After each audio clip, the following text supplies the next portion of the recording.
אורי את המדים ממש בקרוב, ספר הביקורים שלי שיוצא לאור אל תוך המדים. הדבר שהכי הפתיע אותי שהתחלתי לחשוף זה הדבר הזה, לא רק המחירות. זה הסיבה הפשוטה שאם הייתי מחכה שכולם אהבו את הסיפור שלי, לא הייתי כותב מילה. כתבתי כדי להפסיק לשתוק מול עצמי, מול אחרים ומול מה שהרגשתי באמת. וכשהתחלתי לכתוב לא חשבתי על ספר בנובמבר 22. פשוט הייתי חייב להוציא את זה מהמערכת. אבל ככל שהמילים נערמו על הדף הבנתי שהסיפור הזה הוא לא רק שלי, הוא של כל מי שמרגיש חנוק בתוך המדים של חייו. אם הסיפור שלי יעזור לאדם אחד לא להרגיש לבד, זה היה שווה את הכל. תהיו בטוחים שההתפתחות האישית שלי ושלכם היא הייתה ביחד. ולא בהכרח זה רק המחירות של הספר, אלא בעיקר היו ההודעות הפרטיות מאנשים יקרים שכתבו בגילוי לב. זה אני וכל כך הזדהיתי מה שאמרת כילד שעברתי דברים שדיברת עליהם. מישהי אחרת אמרה לי, שי, בזכותך אני בקשר טוב יותר עם אמא שלי. אחי, תדע שאני עובר בזמן האחרון משהו שדיברת עליו בסרטון וחיזקת אותי, אשריך. מסיקה, אני כבר לא כועס על המשפחה שלי והבנתי אותם יותר טוב בזכותך.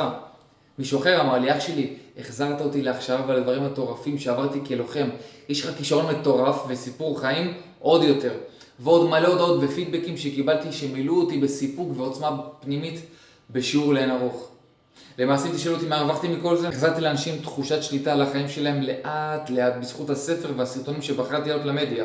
ותדעו שיפתוח מצלמה ולדבר מהלב עבורי זו לא הייתה החלטה פשוטה בשבילי, ולכן השלב הראשוני היה עם תמונות שלי לאורך השנים כנער מתבגר עם כיתוב ומוזיקה ברקע, וכל התהליך היה הכרחי עבורי קודם כל, ותכלס זו התפתחות אישית, בלי סיסמאות, בלי חרטות, להשגת מטרות, לרצות, לעשות ולשנות.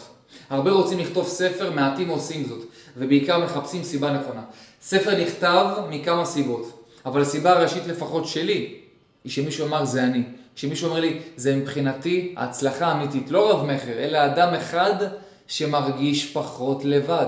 זה הייעוד, תיזכרו לרגע בעצמכם, וההשראה של מי אתם, ומי שבאמת זקוק לכם ובזכותכם הוא מצליח להתקדם. בקרוב סרטון ההשקה של ספר הביקורים שלי לתוך המדים, הספר שיפתח שיח חדש בישראל, ויפתח הרבה לבבות לאנשים שהדחיקו לא מעט זיכרונות, כאבים, והרבה הזכיר לכם את עצמכם. אוהב המון, שי מסיקה.